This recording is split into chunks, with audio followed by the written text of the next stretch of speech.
Welcome to my YouTube channel share बाजार आज के 2000 थ्रू ऑप्शंस ट्रेडिंग।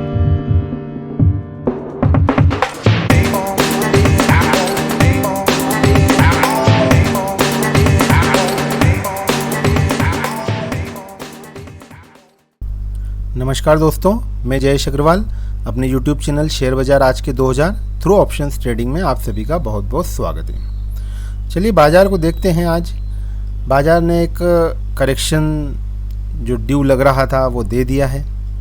जैसा कि कल ही अपन ने बात करी थी कि अगर ये ट्रेंड लाइन ब्रीच होती है तो वहाँ से हमें 150-200 पॉइंट का एक 250 पॉइंट का करेक्शन दिखता है, एक माइनर पुल बैक जिसे कहा जा सकता है। देखिए आज बाज़ार में क्या हुआ, शुरू के 1 घंटे में ही जब बाज़ार ओपन हुआ 9:15 पे, ओपनिंग थोड़ी सी उसने ठीक दी थी, लेकिन वो विद इन 1 आवर सस्टेन नहीं कर पाया और आप देखेंगे 1 घंटे में ही बाज़ार वापस से 520-25 की टेरिटरी में आ गया। अब ये टेरिटरी जो आ रही थी अपनी ट्रेंड लाइन के अकॉर्डिंग आ रही थी। अब यहाँ पर हमको कंफर्मेशन चाहिए कि ये यहाँ से पुल बैक वापस ऊपर लेता है या इसको ब्रेक कर देता है। तो देखिए इसने ब्रेक किया है ना, इसलिए ऐसे लेवल पे हमें थोड़ा सा वेट करना पड़ेगा मार्केट में कि आपको कंफर्मेशन जब तक नहीं मिलेगा, हो सकता है वो कंसोलिडेशन कंटिन्यू 10-15 पॉइंट की रेंज में ही चलता रहे, है ना।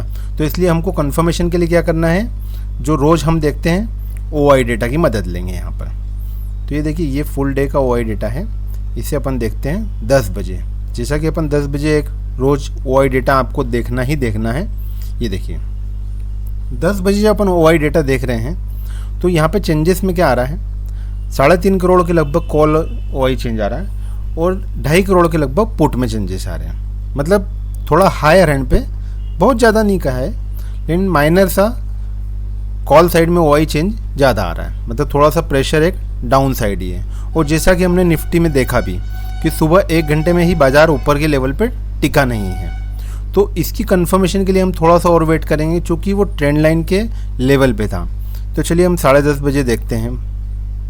10:30 बजे जब हमने फर्दर देखा, सेम डेटा है, वही डिफरेंस जो आप देखेंगे तो 1 करोड़ के लगभग ही है। बट यहाँ पर एक चीज़ है, उस टाइम पे हम ये चीज़ मान सकते हैं कि यहाँ पर आप देखेंगे 25,500 की कॉल और 25,500 की पुट में पोजिशनिंग देखें अगर अपन, तो लगभग बराबर है ना। मतलब ये मान सकते थे कि 25,500 के आसपास ही बाज़ार को सस्टेन होना चाहिए और 25,500 को एक सपोर्ट भी मिलना चाहिए। तो जब ऐसी कंडीशनिंग आ जाती है कि दोनों पे बराबर की पोजीशनिंग है तो हमें थोड़ा सा कंफर्मेशन और चाहिए। तो हम आधा घंटा और रुके। तो देखिए आधा घंटा और रुकने में क्या हुआ कि यहाँ पर एकदम सडन चेंजेस आए मार्केट में। पुट में अनवाइंडिंग हुई है और कॉल में एग्रेसिव सेलिंग बढ़ गई है डबल की, है ना। तो यहाँ पर ये कंक्लूजन आ गया है हमारे पास कि बाज़ार में आज प्रेशर तो है ना। तो ऐसे में क्या किया जा सकता है, 25,500 की कॉल और 25,500 की पुट।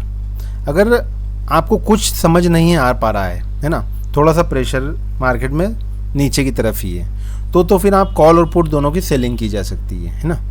और अगर कंफर्मेशन है, जैसे कि आज थोड़ा बहुत कंफर्मेशन था, तो पुट्स की साइड में हमको बाइंग की अपॉर्चुनिटी देखना चाहिए। अब वो अपॉर्चुनिटी हमें 10:30-11 बजे के लगभग जो मिल सकती थी वो देखिए अपन देखते हैं। 11 बजे के अप्रॉक्सीमेट पुट में एक पोजिशनिंग बिल्डअप चालू हुआ और यहाँ पर आप देख रहे हैं वॉल्यूम भी एक इंक्रीजिंग आया।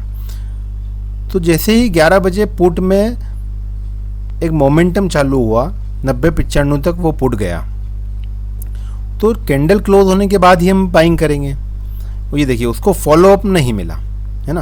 अब फॉलो अप नहीं मिला तो हम हमारे ट्रेड को होल्ड पे डाल देंगे। जब भी हमको वो प्राइस ऊपर में ब्रीच होता हुआ दिखेगा तो ही हम ट्रेड लेंगे। वही देखिए आप सडन 12:30-1 बजे के बाद जब एक मूव आता है जनरली मार्केट में, वहाँ पर हमें एक अपॉर्चुनिटी मिली। ये देखिए 1-1:15 बजे जैसे ही उसने प्राइस को ब्रीच करा तो आप देखेंगे एक सडन स्पाइक मिला।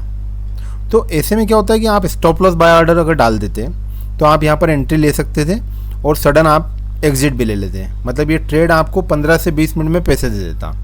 और नहीं तो जो 10:30 बजे जो हम रेगुलर स्ट्रेटेजी करते हैं कि आपको डेटा के आधार पे क्या करना है, तो 10:30 बजे का डेटा यही शो कर रहा था कि आप दोनों सेलिंग में जा सकते हैं। तो अगर वो भी ट्रेड अगर अपन ने इनिशिएट किया होता तो दोनों में 10-15 पॉइंट का डीके हुआ है, जो कि आपको बहुत अच्छा डीके माना जाएगा इंटरडे के हिसाब से। इंटरडे के हिसाब से देखिए आप 20 से 25 पॉइंट भी अगर अर्न कर पा रहे हैं तो मान के चलिए आप 1500-2000 रुपये विद अ सिंगल लॉट कमा पा रहे हैं, जो कि मैं समझता हूँ बहुत अच्छा प्रॉफिट है। तो इसलिए हमको मार्केट को फॉलो करना है डेली बेसिस पे। देखिए इंट्राडे में सबसे बड़ा बेनिफिट क्या होता है, एक तो ओवरनाइट की रिस्क नहीं रहती है, दूसरा बाजार जो डायरेक्शन हमको दिखा रहा है हम उस अकॉर्डिंग ही ट्रेड ले रहे हैं, समझ रहे हैं आप, है ना। तो हमको एक बहुत बड़ी रिस्क नहीं रहती है ओवरनाइट कैरी की। ओवरनाइट कैरी हम सिर्फ बहुत 90% कन्फर्मेशंस जब होंगे मार्केट के, और मार्केट दोनों index Nifty plus bank Nifty दोनों सेम डायरेक्शन में ट्रेंडिंग होंगे, तो ही हमें ओवरनाइट पोजीशंस को कैरी रखना है। देखिए चूँकि अभी बैंक निफ्टी का मैंने आपको 2 दिन पहले ही कहा था कि हमको थोड़ा सा कॉशियस अप्रोच रखना चाहिए। ये देखिए बैंक निफ्टी की अपन बात करें तो बैंक निफ्टी में जब अपन बात कर रहे हैं तो ये देखिए मैंने आपको 2 दिन पहले ही सजेस्ट करा था कि मुझे थोड़ा सा कंफर्मेशन ऊपर कॉशियस अप्रोच लग रही है 57,700 57,800 के लगभग, और देखिए वैसा ही हुआ है ना। मार्केट में 57,600 से जो पैनिक आया है, तो आप ये देखिए आज का लो देखिए आप 56,800, मतलब ऊपर से 800 पॉइंट बाजार डाउन आ चुका है। बट यहाँ पर देखिए सपोर्ट एरिया आ रहा है, तो कल के बारे में यही लगता है कि अगर ग्लोबल मार्केट ठीक रहते हैं तो कल फर्दर वापस से एक अपमूव या साइडवेज टेरिटरी हो सकती है। Let's see tomorrow. Okay, thank you.